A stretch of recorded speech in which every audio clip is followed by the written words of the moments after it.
ఒక half spoon జీలకర్ర, ఒక హాఫ్ స్పూన్ ఆవాలు, కొంచెం కరివేపాకు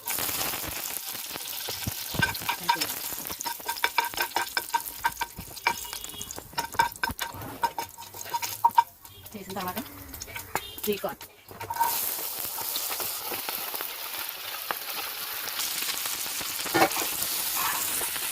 ఉల్లిపాయలు వేసుకుంటే బాగా మెత్తగా ఉల్లిపాయలు వేసుకుంటే వేసి ఉండిపోతాయి అన్నమాట.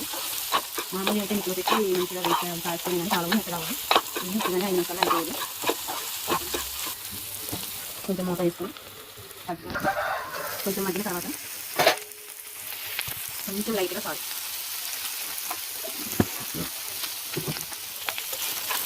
కాచి మళ్ళీ మూత తీసుకుంటాం.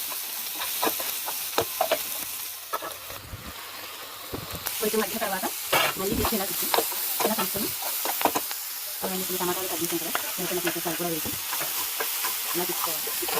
కలిపి ఒక 5 నిమిషాలు మళ్ళీ తిప్పుతాం. చిన్న మంట పెట్టుకొని కొంచెం మగ్గిన తర్వాత కొంచెం లైట్గా కారం,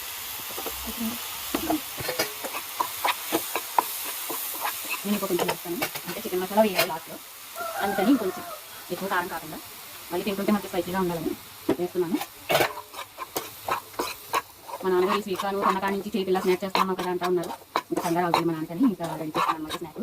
ఈ భోజనం టైం అయిపోయింది, ఇప్పుడు స్నాక్ టైం కదా. ఇప్పుడు పోలీస్ మా మేనగోడ కూడా వస్తుంది, కొంచెం తీసి పక్క పెడతాము.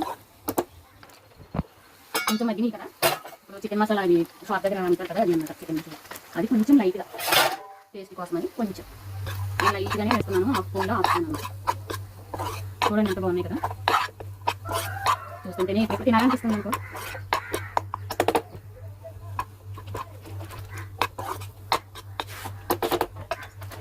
ఇది అయిపోయింది, స్టవ్ పెట్టేసి ఒకసారి కలుపుకొని రెడీ అయిపోయినట్టేనండి. ఇప్పుడు ఇంకా ప్లేట్లో సాల్వ్ తీసుకొని తినేయడమే. ఇప్పుడు ఇలా ఆనియన్స్ కలుపుకొని నిమ్మకాయ కూడా ఇలాగ పిండుకొని అంటే భలే ఉంది అసలు, సూపర్, చాలా బాగుంది. కొత్తగా ట్రై చేస్తాను అనమాట. సూపర్ అంటే సూపర్ కుదిరింది. ఈ వీడియో నచ్చితే ప్లీజ్ లైక్ అండ్ షేర్.